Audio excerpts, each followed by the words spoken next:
Oh, no. I gotta.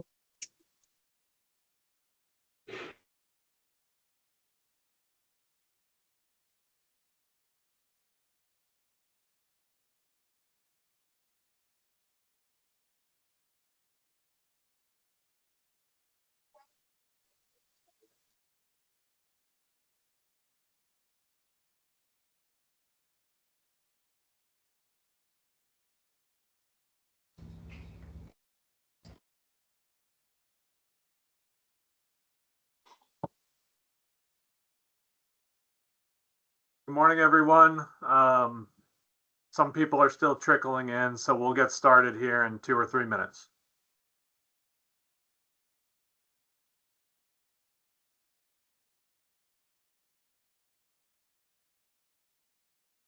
Hey, babe.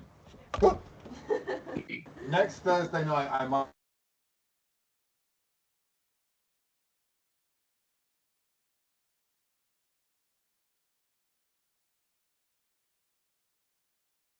Just got a text from Lydia.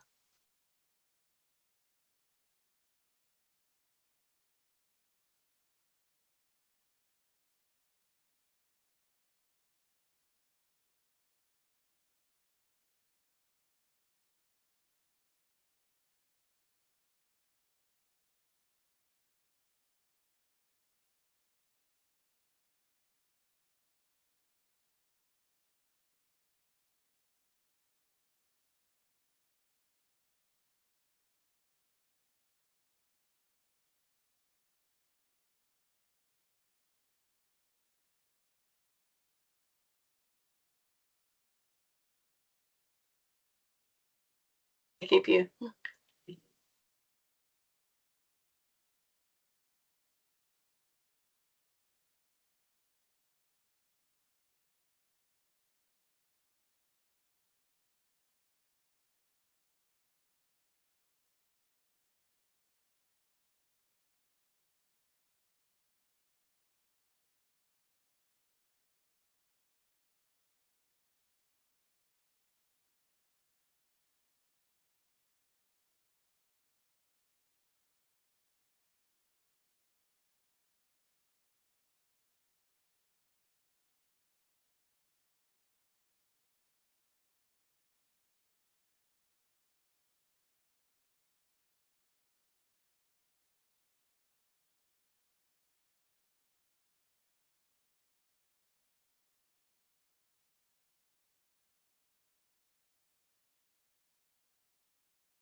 Okay.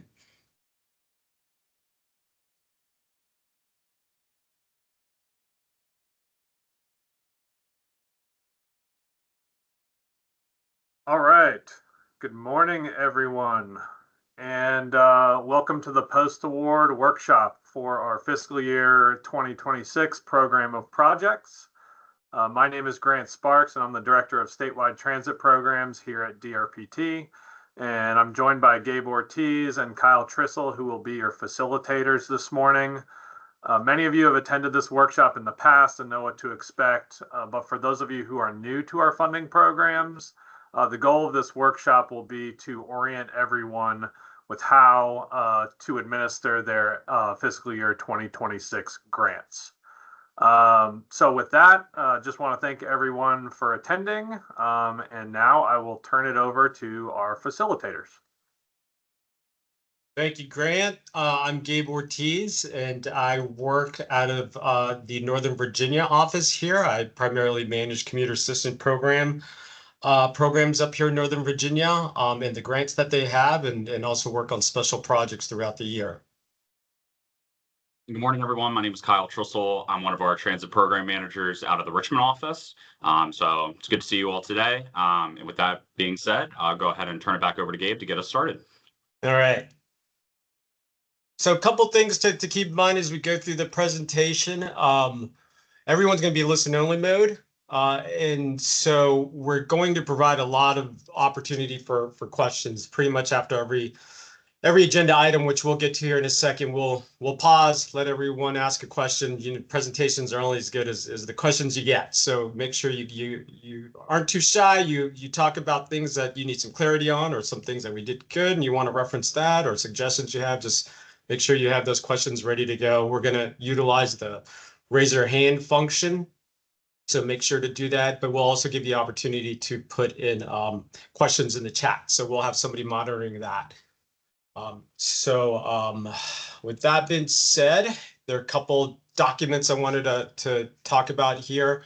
One is this presentation. We'll make this available for everybody. Some of these slides are like chock full of information, so we're not gonna, at least for the most part, read every single bit of it. So it'll be great for you to go back and reference this throughout the year as you kind of manage your grants. I kind of look at this presentation as a kind of a companion to the Purple Book. So that's another resource we'll make available to you.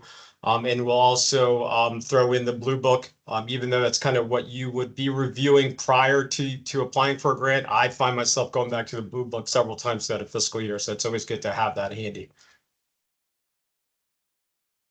And here is our agenda for today. So me and Kyle will be chopping this up a little bit. I'll start off with grant administration.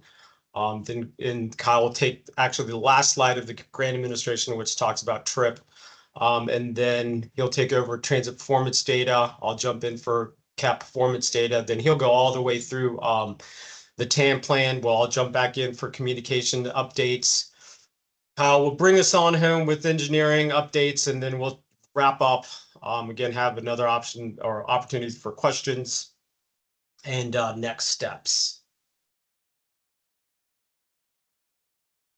All right, so here is the first section of our presentation. This is kind of the back end of everything. So we'll be talking about the grant administration. Here's a bit of a sub-agenda, if you will, for what I'll be going over. And we'll start off with web grants, which is basically, I think we're in our third year now, and this is kind of our primary platform for managing all of our grants. Just about all of the admin functions that we have with our grants are going to be done through web grants. All staff should have a web grant account. So anybody that works with these grants just about in any capacity should have an account. Agencies, just want to make sure that you all know agencies should add new users and assign roles. That's your responsibility of the master user. And we'll get into the master user in a little bit. And just wanted to make sure you all knew that on our website, we do have a really good section that has resources for web grants. Again, I refer to that all the time. There's how-to guides, there's really great videos. So make sure you guys bookmark that page and have that up to whenever you have a question or an issue. And then one last thing on this slide I'll mention are the required documents. I want to point out specifically for 5311 only, you'll need the special warranty form, and for 5303, 5310, and 5311, we'll need FTA certifications and assurances. If you have any questions about this, always make sure to reach out about or to your PM for your grant. So for web grant users, there should be one user that has contract or that has the authority to sign off on contracts. Typically, it's not always the master user, but master users should always assign one other person. So there should be at minimum 2 people on the account that have access to web grants. Keep in mind that you're not allowed to use another person's login credentials. You always have to use yours. So make sure that anybody that is going to be working with these grants has their very own credentials. And one little nugget that I think some of you know, but I have a feeling not everyone knows, is that you have to log into web grants every 90 days to keep your account active. You will be deactivated. So I know we're running into some issues with especially those staff members that are assigned to sign up on contracts. Sometimes they might only touch web grants once or twice a year. Make sure that reminders are set that you at least prior to before that opportunity where you will be signing off on grants, that you do sign off or that you do log in to make sure your account is active. So we're going to be jumping into contract execution. That's kind of where we're at right now. So the grant recipient is the final executor on the grant, on the contract. When you all get that alert, that means we've pretty much signed off on it, and now we need that user with the contract level 2 signature designation to sign off. One thing to keep in mind is there are encumbrances or pretty much holds on these grants until they are fully executed. So no claims can be submitted until that's completely done. Most contracts will have that July 1st start date and typically end at the end of the fiscal year, June 30th or December 31st. The exception are those federal grants. Those start dates and end dates can be all over the calendar year or fiscal year. So that's the only exception to that. All right, we're going to jump into claims. A couple things to keep in mind as far as submitting claims. We're asking, and I think it actually is part of our master agreement, that they're submitted at least quarterly and no more than one a month. It's pretty important to keep to a consistent kind of schedule to that. It helps, I know, for speaking as a program manager, to when to expect a claim on a certain time. One of the bigger reasons, besides just being part of our policy to submit a claim at least quarterly, is you don't want to submit a claim that's really large, and if there's an issue, it really can be a hassle to go back and have to resubmit just because of one small error. So, and again, from our end as program managers, quarterly claims a lot easier to review and approve as opposed to looking at 6 months worth of expenses and supporting documentation. Here's a little sample of this summary sheet. We'll go into this a little more detail on the next slide, but I would say if you don't have one from your program manager, I would do your best to try to get a sample from your program manager, just so we're all looking at the same thing. There's for sure certain elements that the summary sheet has to have. So make sure that you either ask your program manager for one, or that whatever you're using contains, whatever sheet you're using contains all those bits of information that we're going to need. I kind of look at the summary sheet as like an agenda. It should always be the first document when a claim is put together. One thing I know is very helpful is when you do number the supporting documentation. Not every page has to be numbered, but at least every invoice and everything that comes after that's related to that invoice should be attached to one number, and then that number should be reflected in the summary sheet. Very helpful for us program managers to help us navigate through the claim, but also helpful for our finance folks. They're not as intimately tied to these grants as we are. So it's really easy for them to look at these summary sheets and get a really good handle on what the claim is, what's the work being done. It's just a great way to organize the summary sheets. So for our CAP program grant recipients, make sure your salaries, when they are being requested for grants, that you have a detailed report telling us what work was accomplished for the time period. I know it's kind of like not exact science on how much to put on these reports, but it should always, I guess, good rule of thumb is it should always capture and be substantive enough to reflect that, yes, this is the work that was done, and this aligns with the amount of the reimbursement that we're asking for. And of course, you can always check the Purple Book for more information on this. All right, indirect costs. So our FTA 5311, 5310, and good portion of our CAP grantees do request indirect costs. Couple things to keep in mind: make sure that there's always a cost allocation plan that kind of shows us the back end of how these rates are calculated. It's pretty important for us to have that. Also, these need to be kind of verified and approved with a letter from either VDOT or a cognizant federal agency, especially if you're charging higher than that de minimis rate. And speaking of that rate, that was increased for fiscal year 26 to 15%. So just make sure you keep that in mind if you are not going to use a cost rate proposal. Again, more information in the Purple Book. I know I'm going over this kind of quick. This can be a complex issue, so if you have any issues or questions, always make sure to refer to the Purple Book or your program manager, or of course ask a question after we wrap up this part of the presentation. So for travel, with a lot of the next things I'm about to speak about, it's always good to just let your program manager know about this as early in advance as you can. Get a pre-check from your DRPT program manager. you should always be aware of what our policies are for travel regulations, and of course, use the GSA and IRS rates. This also applies to contractors, so keep that in mind. Here's a listing of some of the reimbursement documentation. The one thing I'll kind of highlight here are the lodging receipts. Make sure that any hotel receipt or lodging receipt you do submit for reimbursement is reflecting a zero balance owed. That's always important. And you usually get that when you check out. So make sure to get that. I have myself have forgotten that in the past, and you can always contact the hotel. Sometimes even some hotel websites allow you to print that out if you kind of put in your general information. So that's a good tip in the event you don't get that or lose it after a conference or event that you attended.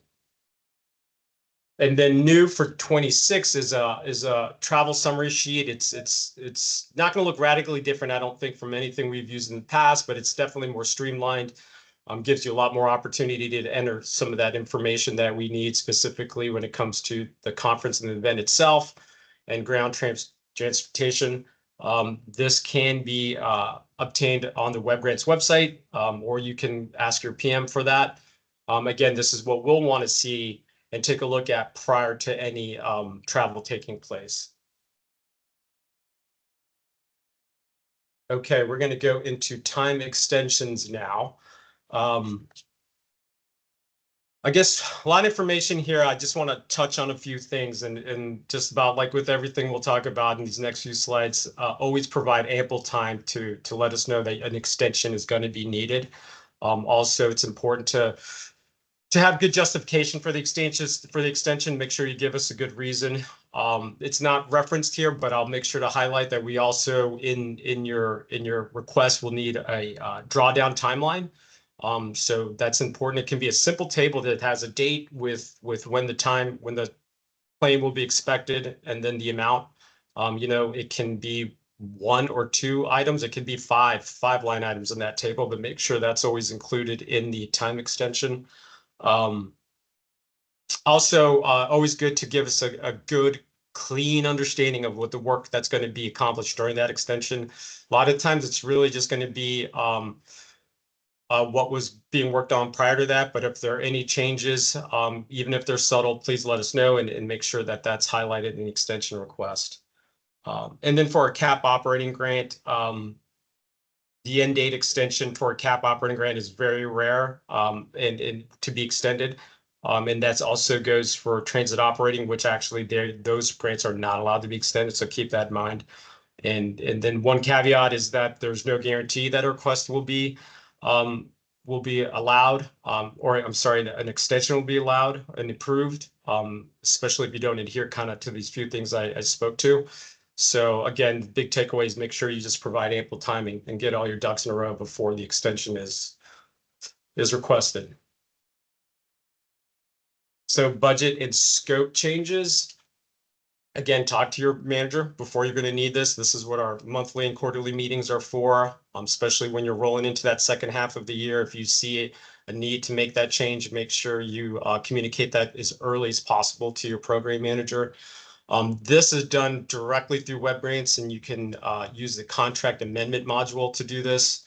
The scope change may be allowed if the change does not materially alter the original intent of the project. So no 180-degree pivots are really allowed in a budget or scope change. You pretty much have to stick to what the main focus was originally approved for this grant. We have really good examples here.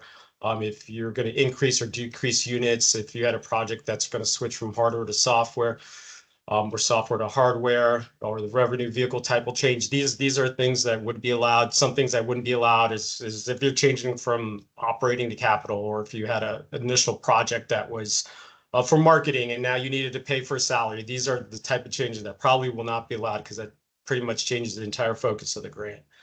For merit scored and award projects, changes for grants awarded must be rescored through the merit scored system. So that's a different kind of process than what we have for our DRPT grants that are managed through WebGrants. Much like the scope changes, or I'm sorry, much like the extensions, there's no guarantee that this will be approved just because you apply for it. So make sure you get ahead of it and you work this out with your program manager before all the documentation is submitted. And this is, I'll be speaking directly to our commuter systems program recipients. We do require that if you see a change or in any way your line items are going to be affected throughout the year, we request that you do put in a change for that. Very similar to the scope and extension. So it's not going to be guaranteed, but for sure, let's always talk about it and let us know well ahead of time. This is not done through web grants in terms of the contract, or I'm sorry, the module for amendments. What you would have to do is use the correspondence feature to kind of keep everything in house with the grant and make sure that any forms that are sent to you for the line item budget change requests are filled out and sent back through web grants through the correspondence feature, and that way we keep it all in house and it's all within that grants file. Really important to get pre-approval from your DRPT manager, so really Kathy and myself, before any line items are changed.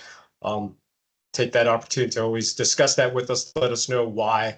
Let us know how the grant's going to be affected, and then we can work from there. All right, and then grant closeout.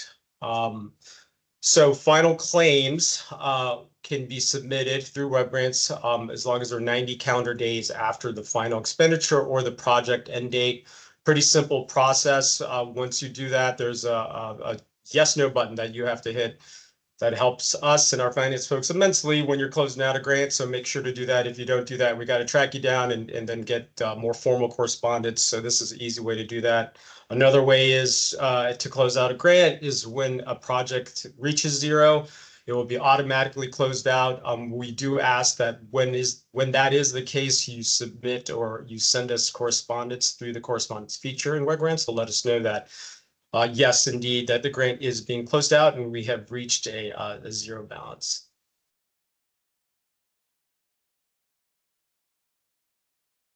All right, so now I'm going to turn over this section here on milestones to Kyle, who's going to kind of walk you through some updates here.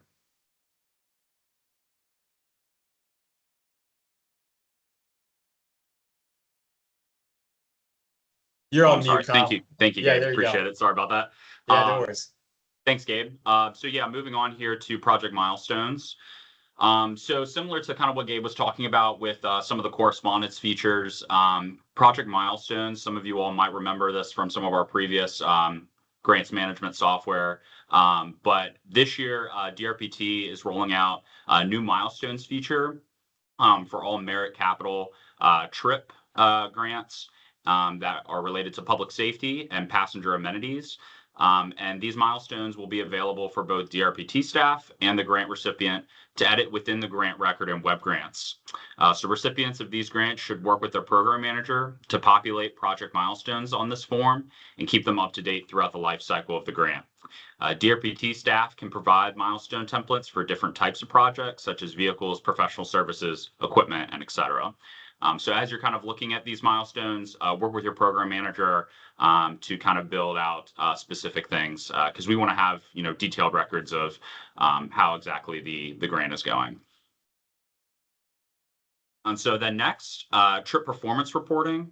So this is also something new, and I do want to definitely highlight here that this is for only new projects. So for fiscal year 26 trip projects, this is a new reporting requirement.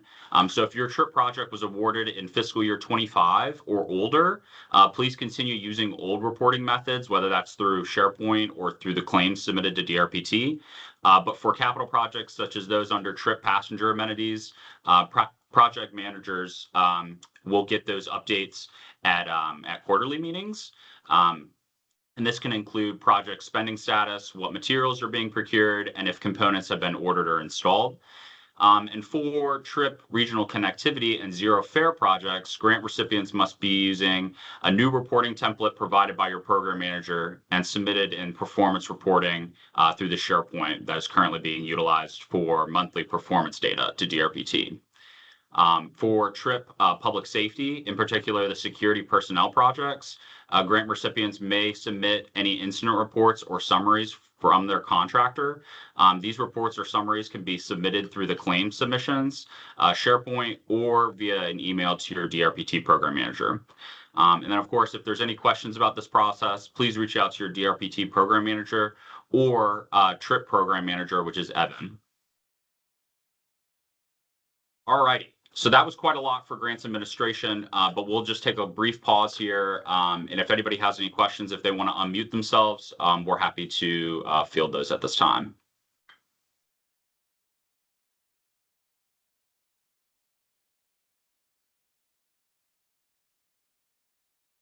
There's a hand up from. Thank you. Yeah, go ahead. Yes. Hi, I'm Jaredane Lloyd from PRTC. Hello, everyone. Thank you for the presentation so far. Really good. I did have a question about the milestones because we're currently in the process of doing milestones. And well, I just wanted to know, so is the milestones going to be added for all existing grants and moving forward, we're going to be able to do it in there, or is that for new grants? It's a good question. Grant, do you have any insight onto that? Yeah, that's a good question. No, we are not going retroactive, so we're not adding that milestones form to FY25 or prior grants. So this will only be for FY26. Okay. And it's those merit capital and then those TRIP public safety and passenger amenities grants. Something to be aware of though, we're doing this after the fact, but starting in FY27, we're gonna include this milestones form at the application so that you guys are including like the draft milestones, and we're gonna work with you all as we're reviewing the projects, and then whatever, if you're awarded a grant, that'll just automatically, those milestones will transfer over into your grant record. Okay, perfect. So just for clarity, so currently the current grants that we have, when we're sending our milestones on for reportings and stuff, we still send it how we've been sending it before, where we just email it to the project managers at DRPT. Yep. Okay, perfect. Thank you. Queenie? You can go ahead and unmute yourself. Good morning. This is Queenie Bird from Petersburg Area Transit. I have a question about this, the summary sheet from our project manager. I'm from old school, long time ago with Olga. So is this something that we can put into WebGrant that we wouldn't have to go to our project manager for? Could it be something that could be added to WebGrant that we can pull up ourselves? Queenie, I think typically this is this summary sheet takes it's usually an Excel spreadsheet that whoever arranges these claims can have access to and just fill out as they do the claim. So again, I think everyone kind of has different versions of it and different ways we do have like very specific things that we need to see in it, and there's a sample of it in the purple book. So if your question is like if we can put it on web grants, I mean, again, I think it's something that you can get from your program manager, then kind of keep and store on yourselves on your own file but it's probably something we could put like at least a sample of somewhere online, so you all have access to it whenever somebody new needs it or somebody wants to just take a look at it again. I don't know if I answered your question, but I think that's kind of how I'm interpreting what you're asking.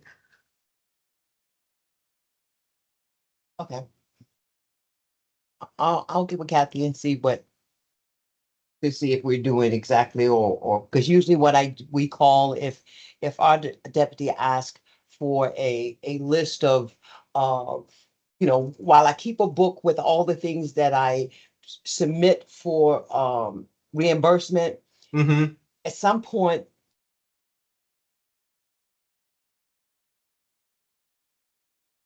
I think I lost you there, Queenie. Are you still there? Yeah, I think she might have went on mute. Yeah. Yeah, Queenie, if you can hear us, definitely follow up with Kathy or jump back in if you can. And we can straighten that out and make sure we're on the same page with what you need. Okay, I'll follow up with Kathy. Thank you. Okay, great. Alrighty.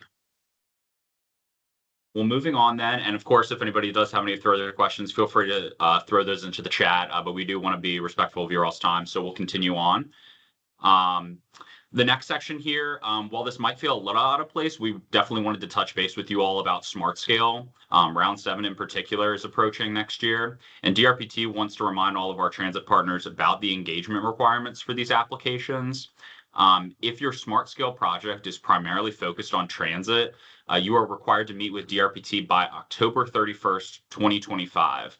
This meeting is essential for technical support and to meet a core Smart Scale program engagement requirement.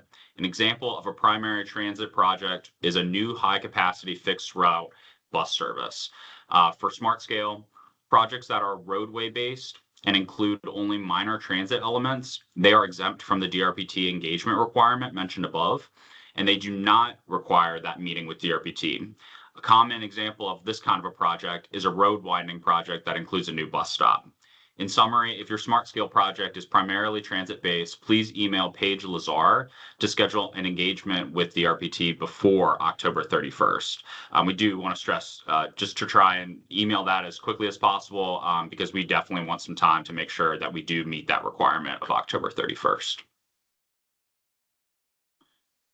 Alrighty, so then moving into one of the larger sections, asset management.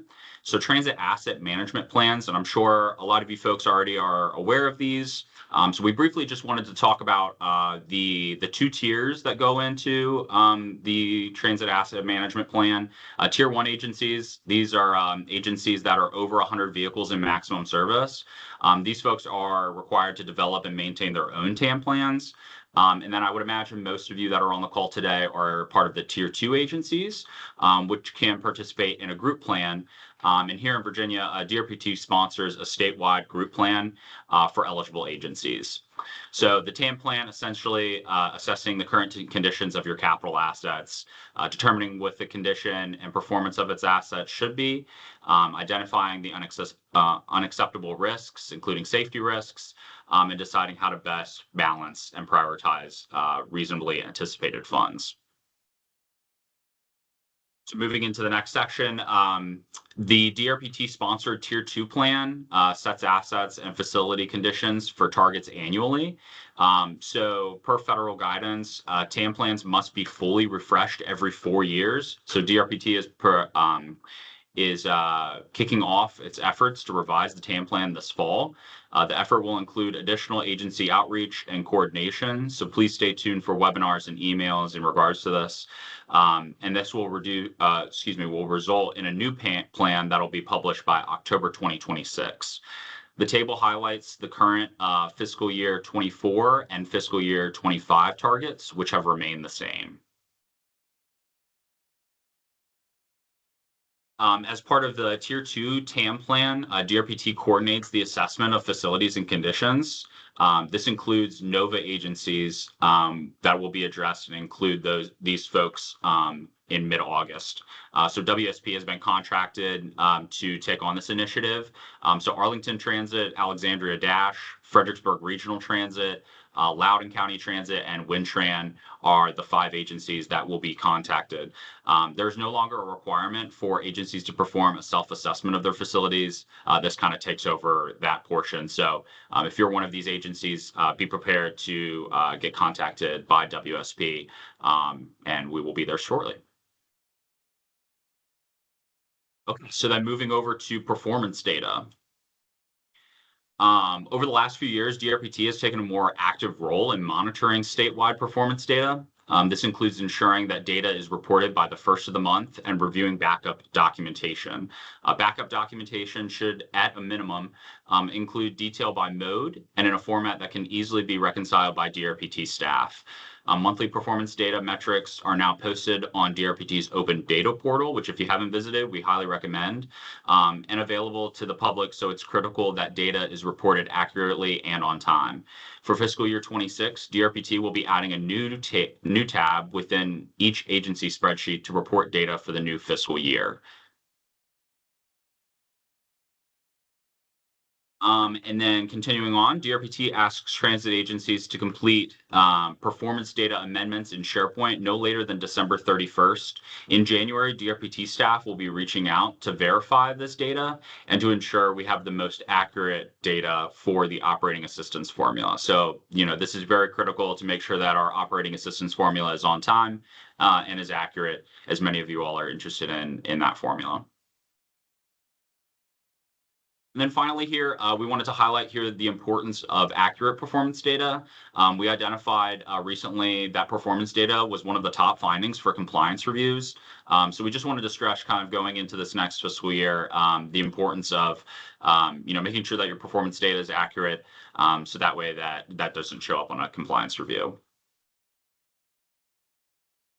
All right, and with that, we'll stop again here briefly to talk about asset management. If anybody has any questions, we do have some of our planning staff that's on the call as well, so they might be able to help with any questions that you all might have. So feel free to raise your hand if you have something, or if you want to, feel free to also throw it in the chat.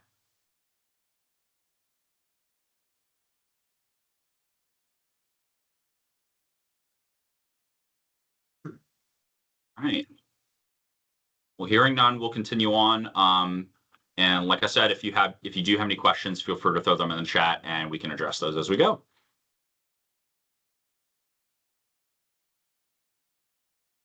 All right, thank you, Kyle.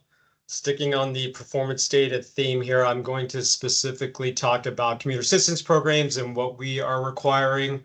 For those grant recipients that have CAP operating grants and CAP employer grants, you also need to provide data on a monthly basis or before the last business day of each month for the previous month's activity. This data is also entered into an Excel spreadsheet that's housed on a SharePoint site. In addition to the spreadsheet and the information you put into there, we're also asking that source documents be included for that data. In a lot of the cases, it's really is whether it's your ride matching database or for Nova, a lot of the times it will be the ACT database, employer database, where you keep and house all your employer outreach activity. Here is the listing of all the data that is required. Of course, if you have any questions, let me know. And again, you can, review this again when you receive this PowerPoint or take a look at this through the Purple Book. Nothing has changed really from last year. But for those folks that are new, if you do have any questions on what this entails, for sure, let us know and we can provide some clarification. And then for van pool data, for the 4 agencies that are required to report the following van pool data, and a copy of a National Transit Database report that supports the van pool data to DRPT. And that's also required on or before the last business day of each month for the previous month's activity. And here's a listing of that data. Again, if you have any questions regarding this, please let us know. But I think at this point, these agencies got this down pretty much packed. But again, any new users or any new folks to DRPT and DRPT grants, for sure, reach out to your program manager and we can discuss this more. If your agency begins reporting van pool data in NTD, contact us and we can help you with that reporting requirement. Any questions regarding the commuter assistance program data and what's required and anything related to that? Okay, good. We're moving at a good clip here. Kyle, I'll turn it back over to you. Thanks, Gabe. So then moving on to our next thing that we want to talk about here is TSPs and TDPs. So the two things here are the guidance memo and then the updated schedule. So first thing here, DRPT recently published a memo with guidance on what a minor update should look like for transit strategic plans to complement the existing TSP guidelines. These minor updates are a state code requirement, and the minor update is due with the fiscal year at the 5-year mark of the TSP. So for example, if a TSP was adopted in fiscal year 25, the minor update would be completed within fiscal year 2030, which would be 5 years later. A minor update can be a well-documented summary of annual updates or an addendum to the current TSP document. Details on minor updates, scopes may be found in the memo and are available at the DRPT TSP webpage or by reaching out to your DRPT program manager. And then DRPT requires all transit agencies who receive state operating assistance funds to complete a transit development plan or a transit strategic plan, TDPs or TSPs. If they serve an urbanized area with a population of 50,000 or more and have a bus fleet of 20 or more buses, this is the requirement. To assist any transit agencies who may need funding or technical assistance for their next TDP or TSP update, we have provided a 5-year outlook of upcoming TDP or TSP updates for reference. These agencies in bold text are due for a major update to their TDP if they are not already working on it. Please plan accordingly if you're interested in applying for technical assistance grant funding through DRPT for the fiscal year 27 cycle. Any questions about TDPs or TSPs?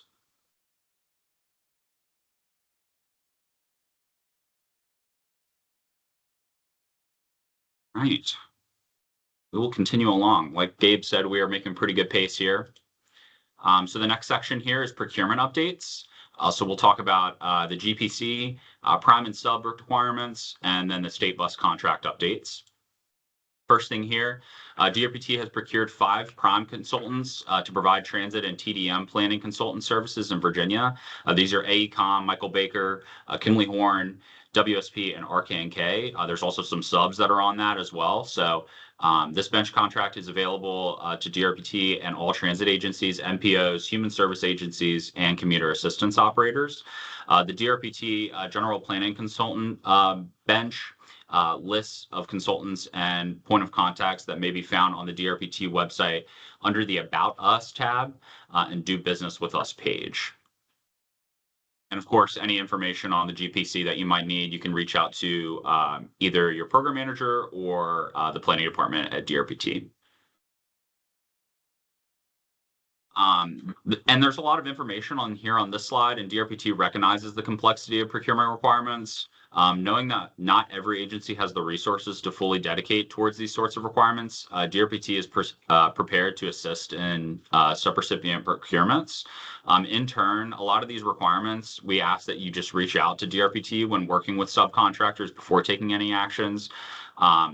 Like a lot of the stuff with paying subcontractors no later than 30 days, subrecipients, documenting all this stuff. A lot of times it's a lot better to get ahead of the ball and work with your program manager from the get-go. So that way we can make sure that all these different requirements are met and that you're fully compliant. All right, and then moving on to rolling stock. So Virginia's rolling stock vehicle contracts are cooperative contracts, which simplifies the streamline for the process for eligible government entities to procure various types of rolling stock, particularly vehicles and transit equipment. We have a centralized procurement where the Commonwealth of Virginia acts as the lead of the state, managing the entire procurement process on behalf of its participating entities. So we work with the DGS, or the Department of General Services, who administers our contracts, and we partner only with qualified vendors for vehicles that meet FTA's requirements and the Virginia Public Procurement Act.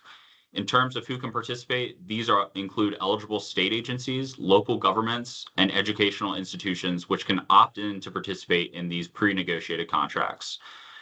Because Virginia has such a robust contract, we have a lot of entities purchasing off of it. And in turn, we have some of the lowest pricing on vehicles nationwide. By combining purchasing power, entities achieve economic of scale and better pricing. DRPT does most of the work for you to properly procure these vehicles, allowing transit systems to follow DRPT and to avoid individual procurement processes, which hopefully saves you all a lot of time and administrative effort. In essence, the cooperative contract leverages the collective purchasing power of multiple government agencies to reduce costs overall. And hopefully, if you purchase off this contract, ultimately get you a better price and to save you all a lot of time.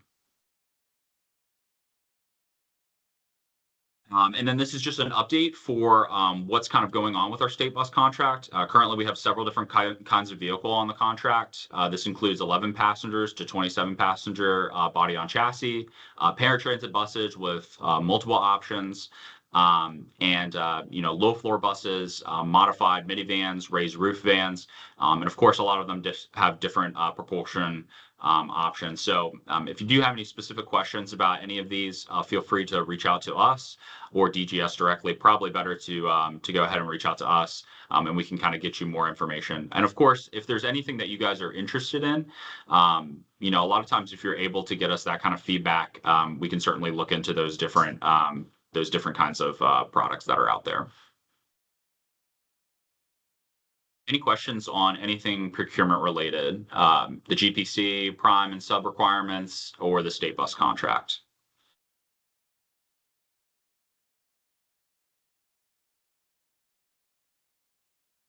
Brian Booth, how you doing? I'm good. I was just curious about the heavy duty bus contract. Has the issue with the tariffs been worked out on that one? Good question. Avery, are you online? Yes, can you hear me okay? Yes, sir. Great. Hey, Brian. We are still currently working on that. DGS, DRPT, as well as the manufacturers are currently trying to work out the language of those contracts so they can begin to start issuing POs again. But unfortunately, not at this time. Hopefully, some information will be shared soon with the success of opening that back up. All right, thank you. Brian, any other questions?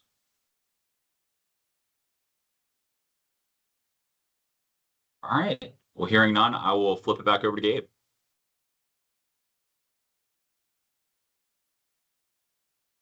All right, we are now going to talk about communications. So this slide kind of serves as a nice little menu of what our communications team can do, how they can help your agency and program. They're a really great resource. They're here to support you when it comes to, again, communications, marketing, and public relations needs. So whether it's going to be photos that you need taken, press releases to be written or held jointly, really popular thing they do is social media content, and that's both help create it and help share it through our channels.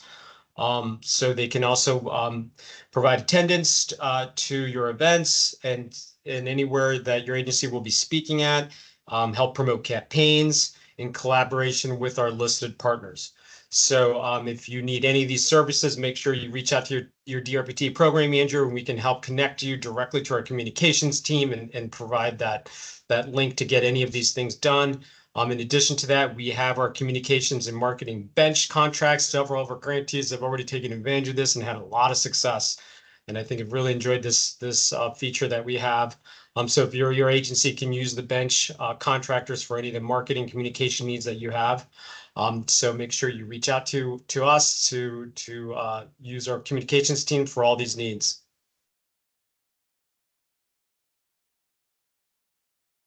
And so building on the incredible submissions we received for our Transit Operator Appreciation Month, our communications team and DRPT are really excited to announce a new initiative. It's called Your Story, and it's going to basically be an interactive web page that's going to include a map of Virginia with fun regional facts. It's going to have agency spotlights, and it's going to have stories that whose main goal is really to inspire about employers, drivers, and riders.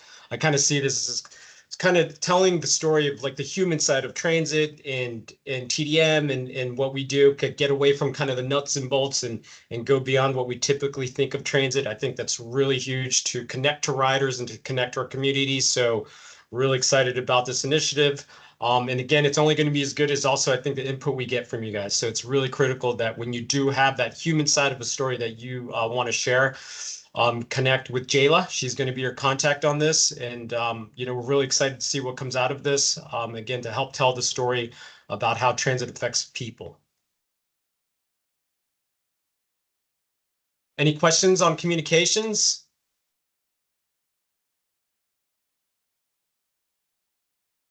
All right, we're rounding out our presentation here. Kyle's going to take back over and talk about engineering. So We are on to engineering. So engineering, our engineering team, fantastic engineering team, has grown a little bit.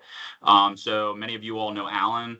Alan supports the team and predominantly Virginia construction projects, while Bethel, up in Northern Virginia, helps with a lot of our folks up on that end. She works out of our Alexandria office and provides technical support for transit stops, EV infrastructure, and cost estimates. Newly added to the team is Jacob Honninger. He's focused on program management and developing a GIS dashboard for DRPT construction projects and providing project management support. And then we also have Jamie Motley, who's on the team, and he's supporting FTA compliance and reporting project performance data and metrics. So we're just really excited to kind of be growing this team because we know that it is a big, a big endeavor, and that a lot of agencies need that extra engineering support throughout the Commonwealth. So we're very excited about that. So as far as the updates, some updates for this year, Bethel is working to develop a cost estimate template that must be attached to all future grant applications and a guidance document for bus stops in particular. Jacob and Jamie are capturing and reporting construction project data, budgets, and estimates. And Jamie is developing a checklist and procedure to document FTA compliance with a focus on 5311 funded construction projects. In particular, that checklist will be used for compliance reviews later on down the road. So we're really trying to again get ahead of the curve and try and nail all these requirements ahead of time, so that way we're not kind of moving backwards to try and find other things. And then DRPT is dedicating a new webpage on our website for all this content from the engineering team. And of course, if there are any interests, or if you have any construction facing projects, please reach out to Alan, who kind of heads up this team. Any questions for our engineering folks?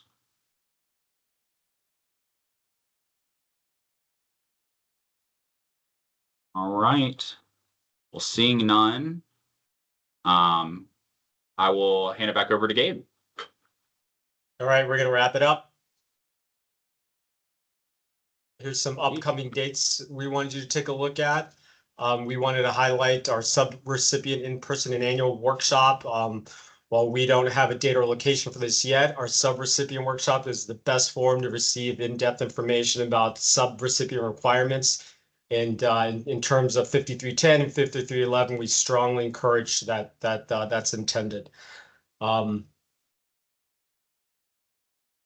Tips for success to really kind of just help you efficiently manage your grants. The Purple Book, there's a lot of information in there, but I think it's always important to have that very close by as you kick off this fiscal year. We're always here to help. We're always here to assist. But I would suggest that when you do have an issue or question or need clarity on something, check that Purple Book first, and then of course we're always welcome to speak to us when it comes to any issues you might have. But again, that Purple Book it's something I always lean on as soon as I get a question too. So make sure that that's always your first resource. And then in terms of this PowerPoint, we will make sure to have this sent out to everybody in PDF form. There's also going to be a presentation to the link. Any of your colleagues that couldn't make this, they'll be able to go back and look at it. Again, throughout the year, it wouldn't hurt to get clarification on something. Check this presentation out. It's going to be on YouTube, so you can scroll right through certain parts and get to it. And again, you can kind of use the PowerPoint as your agenda for and guide for the video to help you navigate through it quicker. So keep an eye out for that. And with that, I think we have wrapped it up. I guess we can open it up for any final questions. Anything you guys have to want to get answered? Any suggestions or anything you might have? Now's the time.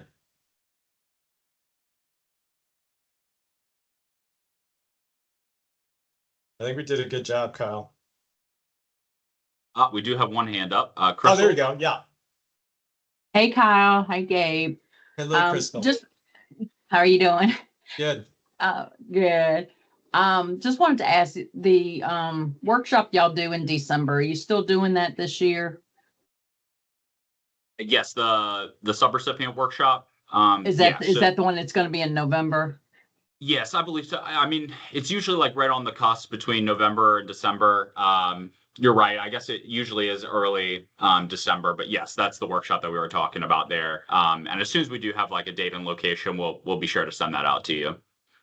Okay, all right, yeah, we try to start preparing a little early for that one, because that's a very informative workshop for us, for sure.